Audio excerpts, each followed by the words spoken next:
ตุเตภวันตุสัพ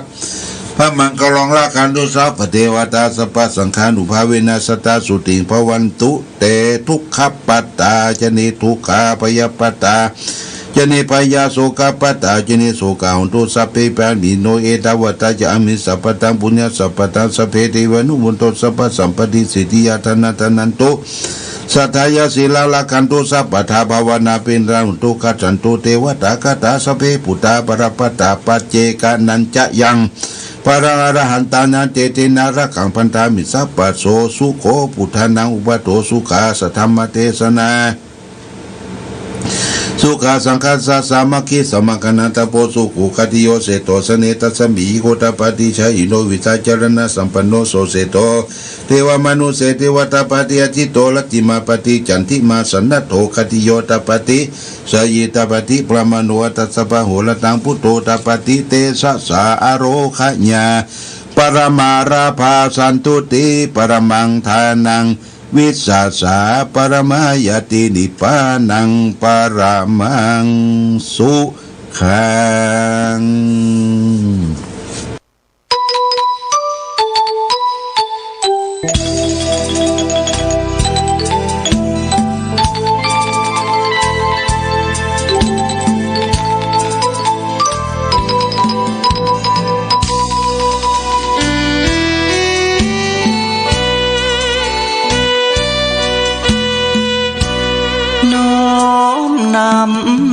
ตำนานผ่านทุกรุ่นองค์บุญหลวงพ่อแก้วทันตะจิตโตมีบุญญาบารมีมากโคมีพุทโธเป็นที่นำทาง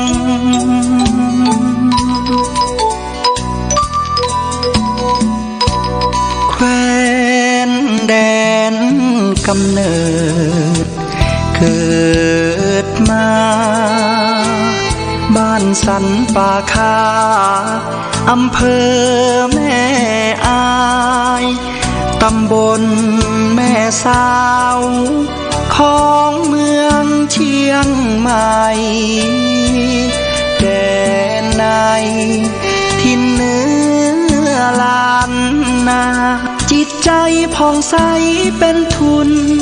มีการุณมีจิตเมตตาใฝ่หาธรรมะน้อมนำ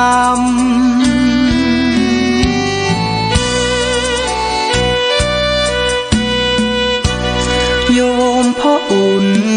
แม่ปอมาหิงสาบิดามารดาผู้เลี้ยงดูเส้นทางธรรมน้อมนำคำชูเดินสู่เส้นทางของผ้าเหลือง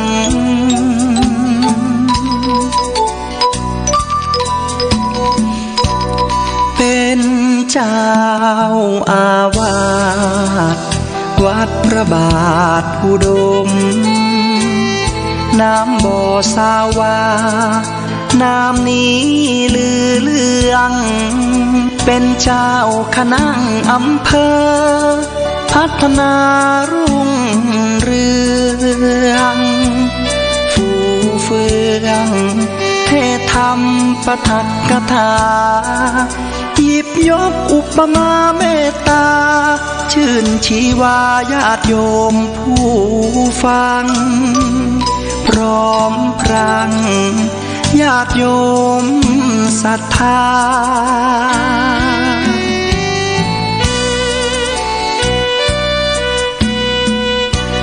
หลวงพ่อแก้วได้รับพระราชทานสมณศักดิ์เป็น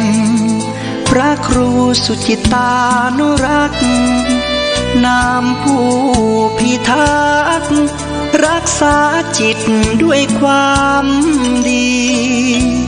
แห่งนี้เป็นพระนักปกครอง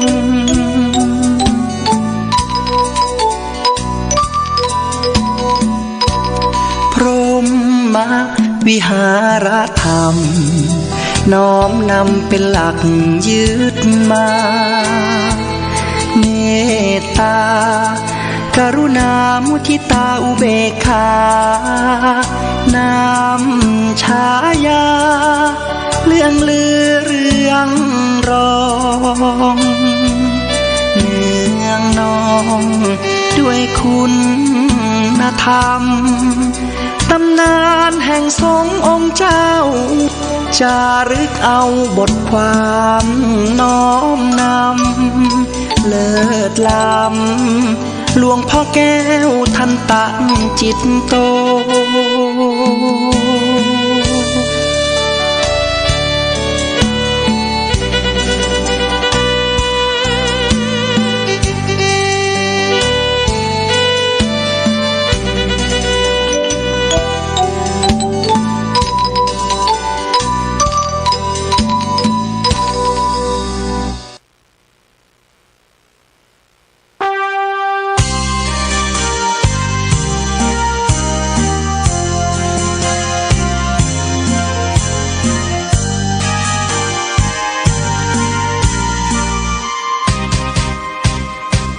กำเนิดองค์บุญแห่งล้านนาไทยครูบาเจ้าศรีวิชัยผู้มีจิตใจเปี่ยมล้นคุณธรรมสร้างสมบารมีของดีงดงามเลิศล้ำเพื่อหวังโมกกระทำและปรารถนาพุทธภูมิมาขออหิงสาเป็นหลักธรรมน้อมนำมาปฏิบัติมักน้อยสันโดษเด่นเชิดไม่เกลียดไม่โกรธและไม่โมโหเจริญรอยตามทางเดินหลักของพุทโธนะโมพุทธายะสิ้นชีพสรีรัมผู้คนกราบไหว้องค์บุญผู้เฟื่องแห่งเมืองล้านนา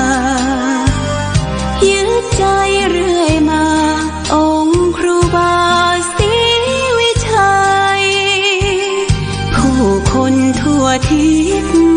ทั่วแคว้นในดินแดนไทย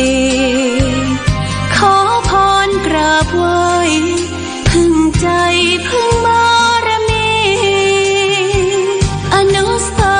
วรีย์แห่งนี้ครูบาสูงใหญ่ให้คนบูชาน้อมไหว้สำนักวิปัสสนานะโม